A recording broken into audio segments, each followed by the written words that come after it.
अस्सलाम वालेकुम एवरीवन। मैं हूं मोहम्मद तलहा और आप लोग देख रहे हैं तलाश फेज़ एकेडमी। आज मैट्रिक का लेक्चर नंबर 2 स्टार्ट करेंगे, जिसमें डिस्कस करेंगे हम लोग कंट्रीब्यूशन ऑफ मुस्लिम साइंटिस्ट। एक नज़र पहले डाल लेते हैं हमारे पिछले लेक्चर की तरफ। पिछले लेक्चर में हम लोगों ने स्टडी किया था introduction and definition of physics and main branches of physics.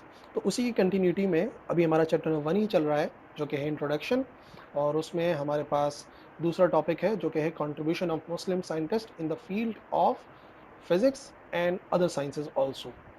तो आज जो हम लोग डिस्कस करेंगे वो होगा 5 मुस्लिम साइंटिस्ट का कंट्रीब्यूशन, जो कि हमारी बुक में गिवन है। तो उस पे नज़र डाल लेते हैं। पहले साइंटिस्ट इब्नुल हैथम, बहुत ही इंपॉर्टेंट साइंटिस्ट हैं। इनकी एक कंट्रीब्यूशन पे नज़र डाल लेते हैं। नंबर 1, इनकी जो मेन फील्ड ऑफ वर्क थी वो थी ऑप्टिक्स एंड साउंड। और ऑप्टिक्स में इनका इतना इम्पॉर्टेंट वर्क है कि इनको फादर ऑफ ऑप्टिक्स भी कहा जाता है। Yes, father of optics is Ibnul हैथम। तो क्या ऐसा इन्होंने किया कि ये फादर ऑफ ऑप्टिक्स कहलाते हैं? तो नंबर 1, एक्सप्लेनेशन जो की इन्होंने कि हम किस तरह से देखते हैं आँख के ज़रिए, वो इब्नुल हैथम ने पहली मर्तबा सही करी।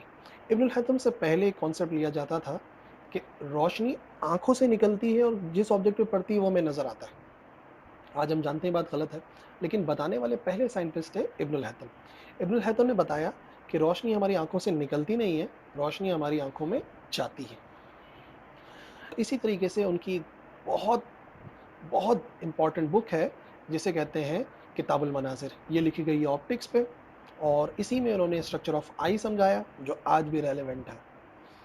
एक बहुत ही मशहूर इन्वेंशन इब्नुल हैथम की, जो कि है पिन होल कैमरा। यस, पहला कैमरा जो इंसान ने बनाया वो बनाया था इब्नुल हैथम ने, जिसका नाम था कैमरा ऑब्सक्यूरा, और हम उसे कहते हैं पिन होल कैमरा। क्यों बनाया गया था ये कैमरा? तो उनका इसमें भी एक कंट्रीब्यूशन है। उन्होंने with the help of pin hole camera solar और ल्यूनर इक्लिप्स की एक्सप्लेनेशन की थी। एक्चुअली उससे पहले जो भी कोई देखता था तो वो ऑब्जर्व नहीं कर पाता था, आंखों पे बहुत ज़ोर पड़ता था, आंखें ख़राब हो जाती थी। तो इब्नुल हैथम ने एक तरीका निकाला जिससे ना सिर्फ हम उसे देख सकते हैं, बल्कि हम उसे एक्सप्लेन भी कर सकते हैं, और इसीलिए उन्होंने एक्सप्लेन भी किया। एक और कंट्रीब्यूशन है इब्नुल हैथम का, और वो ये है कि उन्होंने लॉज पेश करे, laws of reflection and laws of refraction. तो ओवरऑल अगर देखा जाए तो इब्नुल हैथम का बहुत ज़्यादा गहरा कंट्रीब्यूशन रहा टुवर्ड्स ऑप्टिक्स, और मैंने बताया था इसी वजह से उन्हें कहा जाता है फादर ऑफ ऑप्टिक्स। दूसरे साइंटिस्ट हैं हमारे पास अल बैरूनी। अल बैरूनी जैसा वर्सटाइल साइंटिस्ट आज तो मौजूद नहीं हो सकता। अल बैरूनी की अगर आप फील्ड्स ऑफ स्टडी पे नज़र डालें तो उन्होंने स्टडी की mathematics, chemistry, medicine, geography, astronomy, history, archaeology, religion and etc. बहुत सारे सब्जेक्ट्स थे जिन पर स्टडी करा अल बैरूनी ने, और इसी वजह से आप देखेंगे कि उनकी जो कंट्रीब्यूशन है वो भी बहुत ज़्यादा है। उनकी बुक, वैसे तो उन्होंने बहुत सारी बुक्स लिखी, लेकिन सबसे इम्पॉर्टेंट बुक जो आज भी बहुत इम्पॉर्टेंट है वो है कानून अल मसूदी, जो इंसाइक्लोपीडिया कहलाती है एस्ट्रोनॉमी का। आज भी फॉलो की जाती है। एस्ट्रोनॉमी पर उस ज़माने में लिखी गई किताब आज भी फॉलो की जा रही है, तो आप लोग अंदाज़ा लगा सकते हैं कि कितना बड़ा कंट्रीब्यूशन है उनका in the field of astronomy. फिर उनका एक और कंट्रीब्यूशन है कि उन्होंने जो सरकमफेरेंस ऑफ अर्थ है वो फाइंड करके बताया। फिर उन्होंने डेंसिटीज़ फाइंड करके बताई डिफरेंट मेटल्स की। और उनका एक बड़ा हैरान कर देने वाला कंट्रीब्यूशन है in the field of geography, in the field of history. वो ये है कि उन्होंने हमारी इंडस वैली के बारे में एक बड़ी इंपॉर्टेंट बात बताई थी, जो कि बाद में जियोलॉजिस्ट ने कंफर्म करी। वो ये कि हमारी ये जो वादी सिंध है वो समंदर की तह में मौजूद थी बहुत अरसे पहले, और फिर आहिस्ता-आहिस्ता पानी पीछे हटता रहा, और ये हमारी जो वादी सिंध है, जो जहाँ हम रहते हैं, सूबा सिंध, ये अपलिफ्ट करता चला गया, और आज जो हमें सिंध नज़र आ रहा है ये आफ्टर अपलिफ्टिंग है, वरना एक वक्त तक हम लोग बेसन ऑफ ओशन में ही थे। तो देखा आप लोगों ने अल बैरूनी ने कितना ज़्यादा कंट्रीब्यूशन दिया, और इतनी वास्ट फील्ड ऑफ स्टडीज़ हैं कि इनके बारे में पढ़ना बहुत ज़रूरी है। तीसरे साइंटिस्ट हमारे पास हैं याकूब अल-किंदी। याकूब अल-किंदी की अगर फील्ड ऑफ स्टडी पे नज़र डाली जाए तो याकूब अल-किंदी की फील्ड थी sound and light. Majority contribution इनका था in the field of sound, और वो ये है कि इन्होंने इन्वेंट करे म्यूज़िकल नोट्स। ये वो पहले शख्स थे जिन्होंने म्यूज़िकल नोट्स का कॉन्सेप्ट दिया। जी हाँ, म्यूज़िकल नोट्स, वरना उससे पहले तमाम के तमाम म्यूज़िक को एक्सप्लेन नहीं कर पाते थे। मतलब हम प्ले कर रहे हैं, दूसरे को बता रहे हैं कि इस तरह से प्ले करते हैं, बट कोई लैंग्वेज नहीं थी, कुछ साइंस नहीं थी। तो याकूब अल-किंदी ने हर सुर को, म्यूज़िक को डिफरेंट फ्रीक्वेंसी से शो करके बताया कि it is scientific and it has a language, जो कि आज हम दूसरों को बता भी सकते हैं। फिर इनका एक और बड़ा इम्पोर्टेंट कंट्रीब्यूशन है in the field of tides. उन्होंने टाइड्स को एक्सप्लेन किया।